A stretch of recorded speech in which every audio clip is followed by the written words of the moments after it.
Welcome back. Could real Christmas trees be good for your mental health?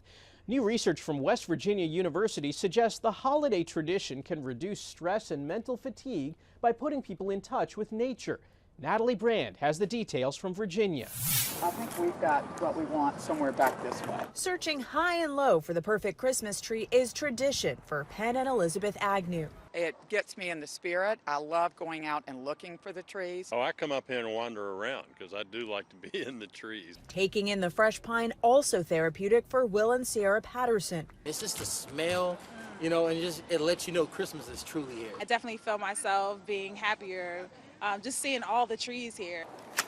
It's not just imagined. A new study from West Virginia University suggests even shopping for a real tree can boost your mental health. Participants watch videos simulating shopping for real trees outside and fake trees inside. Researchers found the real tree experience helped people with mental fatigue and made them feel less irritable. The biggest takeaway is that people like to go out to the natural world. There's just been an enormous amount of research all documenting the health benefits of nature. Stop and smell the trees and look for the awe-inspiring aspects of nature. The study's authors point to the Japanese practice of forest bathing, which has decades of research showing it can reduce stress, with levels of cortisol shown to drop after a walk in the forest, or in this case, an urban escape. It just changes my whole attitude. I love coming here every year just to see the trees, even if I'm not buying it, just to kind of just be in the environment for trees, right? So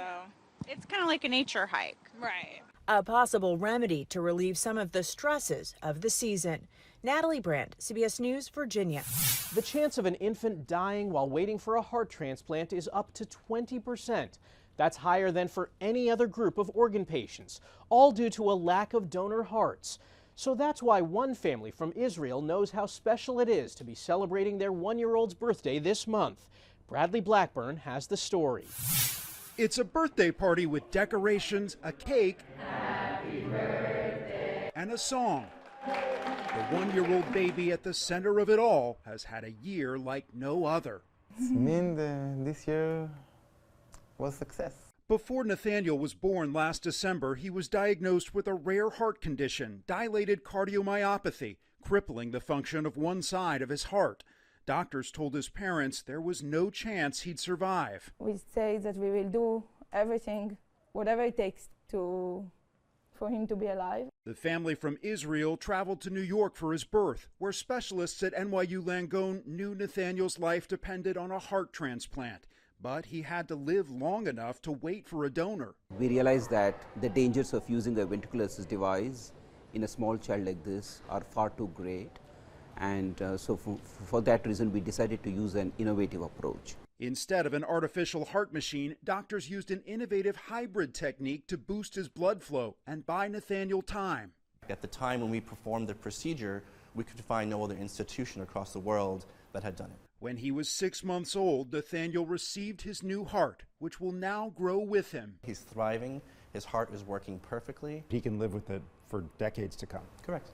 His parents say the change is already remarkable. It's amazing. And they are thankful for the donor family who made it possible.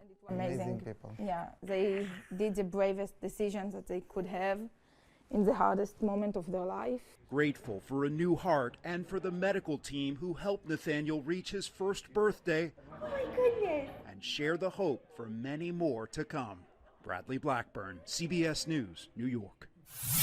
That's this week's Eye on Health. I'm Michael George. Thanks for joining us and be well.